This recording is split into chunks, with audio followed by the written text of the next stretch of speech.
Hey guys, welcome back to the channel. My name is Linda. Here on this channel, I share videos about sewing, pattern drafting, and everything fashion. Today, I'm going to be sharing with you guys how to sew this beautiful women top with V-neck collar. And if this seems like what you're interested in, you might want to hit the subscribe button and let's dive in.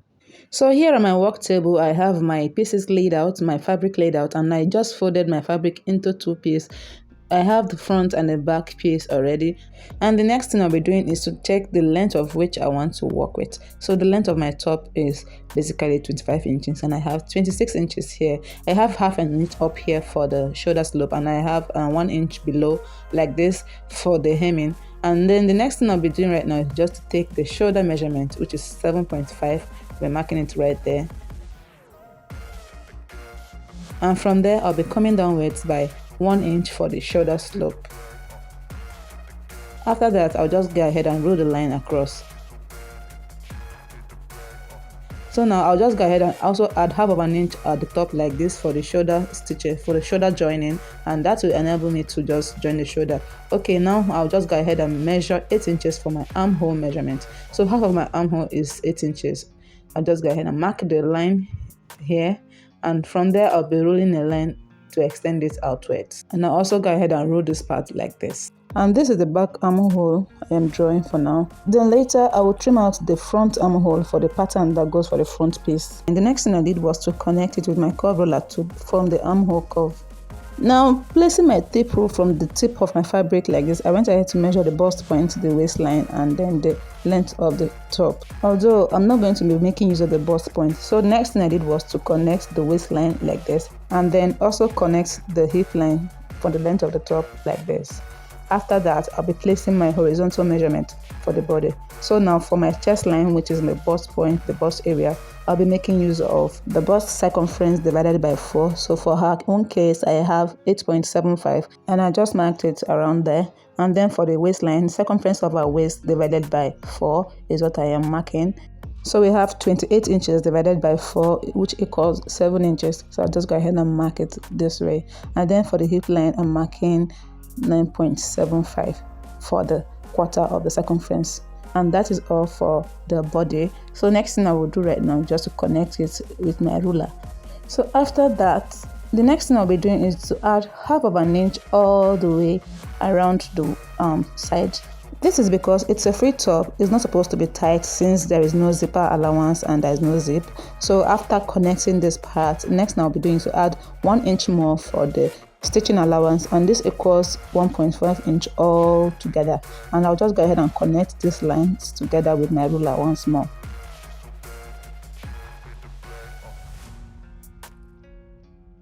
So this is practically a basic bodice tutorial, which I already have the detailed video on my channel. So the next thing to do is to cut out the patterns, just like you see me doing. And then this is how it looks after I was done cutting out the patterns. This is the front piece, and the other one should serve as the back piece. So now working on the front piece, the next step I'll be taking is to place it back on the table, and then I'll be measuring my V-neck line for the front, and then from the tip like this I'll be going downwards by 8 inches. So I'll just go ahead and mark it this way. And then the next thing is to come inwards at the top of the neckline like this by 4.5 inches. Just make sure it's up to 4.5 and mark it like this. After which that will serve as a guide to connect the line way down to the middle to form your V-neck line. And then you just go ahead and trim it out. This is what it looks like after I was done. I just went ahead to open it up for you guys to see, and then I'll close it right back.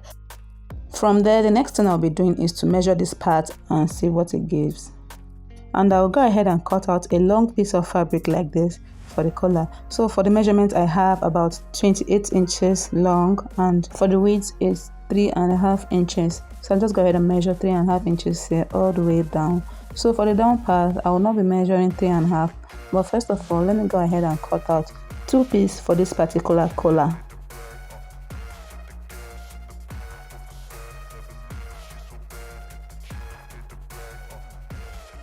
So the next thing I'll be doing right now is to measure 3 inches width for the width of the collar, and then I'll be coming downwards by 1.5 inch for the excesses around the collar here. And from there I'll be taking my neck measurement, my V neckline measurement, To determine the length of the neckline, I'll just go ahead and place the front piece like this and then place my tape rule along the line like this. I'll be taking what I have. I have about 9.25 inches around that part, and then I'm going to measure it from that 1.5 inch mark I made on the top like this, and then I'll be marking 9.25 inches.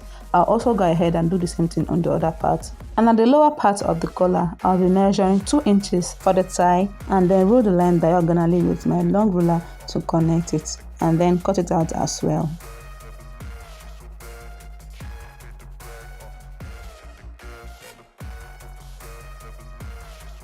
So for the slant of the tie, I will go ahead and just mark this part by 2 inches upwards and then connect the line again. This is because I want to give it a pointy ends, and then after cutting it out, the next thing I'll do right now is place my tape rule like this from the 1.5 inch mark I gave for the excess, and then I'll be measuring 9.25 just like I did initially. At that point where I measured 9.25, I'm going to mark it once more to be very clear, and then the next thing I'll be doing right now is to go ahead and notch it for me to differentiate it from the rest of the tie, from the rest of the collar. I hope you can see what I did there. So after that, I'll go ahead and stitch the rest of the fabric from that notch point down to this point, or I could just do it vice versa.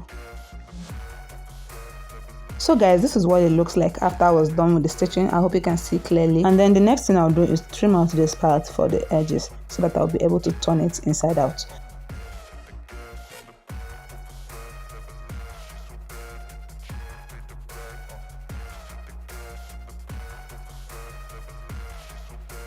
So this is what it looks like after I was done turning it inside out, and I went ahead to press it out very well, and then I also went ahead to demarcate this part where I'll be stitching to the neckline as follows. Just go ahead and open up your front piece like this, open it up on the right side, then take one of your collar and then place it this way, matching it up to the notch part which I made on the collar fabric, and then stitch it up.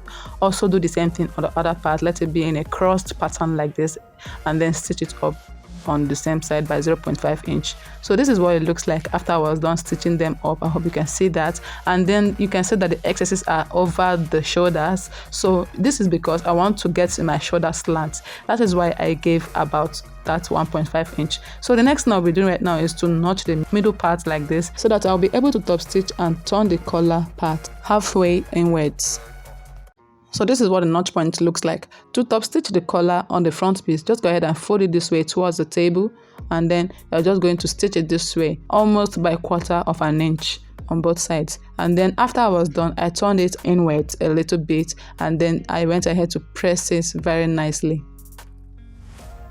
So after I was done pressing, the next thing I will do is just to add a single loop at the middle like this, just like I am pointing, and then cut out a little piece of about 5 inches long and 2 inches wide, and that is what we'll be needing for the loop. So I'll just go ahead and stitch it this way, and this is it after I was done stitching and pressing. And then the next thing I'll do is to intersect it into one another like this, and then I'll head over to the machine and stitch it at that point. So I'll go ahead and open up the front piece like this, and I'll be placing this somewhere here and stitch it again with one line. So guys, this is how it looks like after I was done stitching it at the machine. You can see that it's standing alone. And then the next thing I will do is to pass the tie for the collar into the loop, and I'll arrange it just the way I want it to look like, and also I'll be passing the other one as well. So guys, the next thing to do is to cut the excesses around the shoulder part. This is the reason why I gave 1.5 inch at the top of the collar.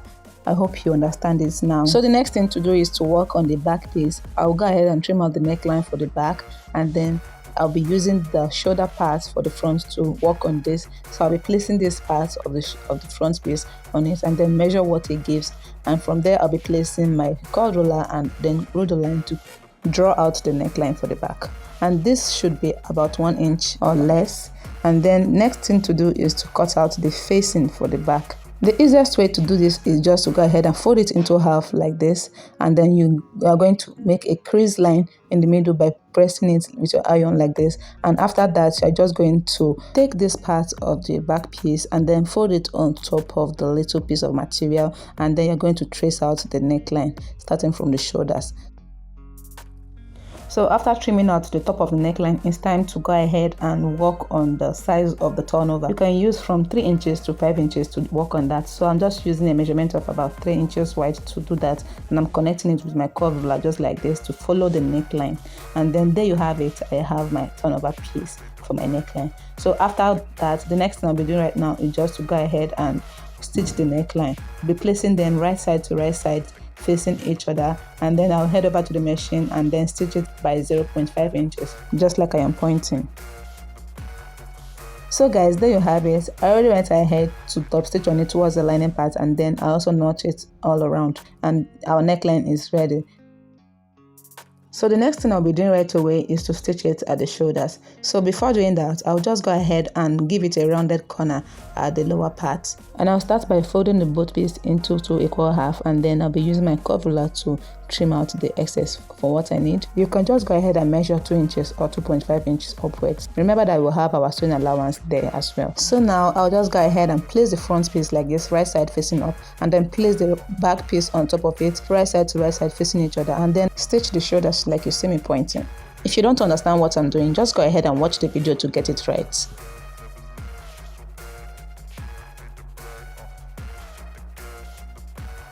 So guys, this is how it looks like after I was done stitching the shoulders. The next thing I'll be working on is the sleeve. I already went ahead to cut out a basic sleeve with a modified cuffs, just a little bit of modification there. And then I'll just go ahead and open up the top sideways like this, and then place my sleeves like this, right side to right side facing each other when stitching, and I'll start from one end like this and stitch all the way to the other end. So guys, after stitching the both sleeves, the next thing I'll be doing right now is to go ahead and stitch the sleeve at the sides way down to the side by 1 inch, and then I'll be doing the same thing on the other side as well. So guys, I am done stitching the sleeves, and this is how it looks like when I turn it inside out. The next thing to do right now is to go ahead and work on a little modification at the side. Somewhere around the side seams on the wrong side, I'll be placing my tape rule. I'll be measuring 6 inches like this to create a channel because I want to pass a rope from that part. And after doing that, I went ahead to stitch and turn out tiny little ropes for what I need. I have about 4 pieces here, and I'll be inserting 2 pieces each into this channel, which I am going to stitch down. So this is how it's going to look like after I was done passing it through, and then it will be serving as a string to pull up our fabric like this. I'll go ahead and stitch it on the machine on both sides.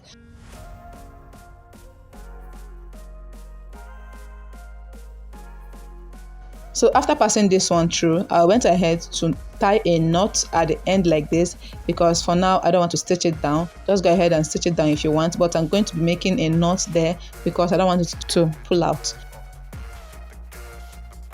If you haven't subscribed to this channel, or if you're yet to subscribe, please kindly do so right now because it's going to help me a lot. Thank you so much as you do so.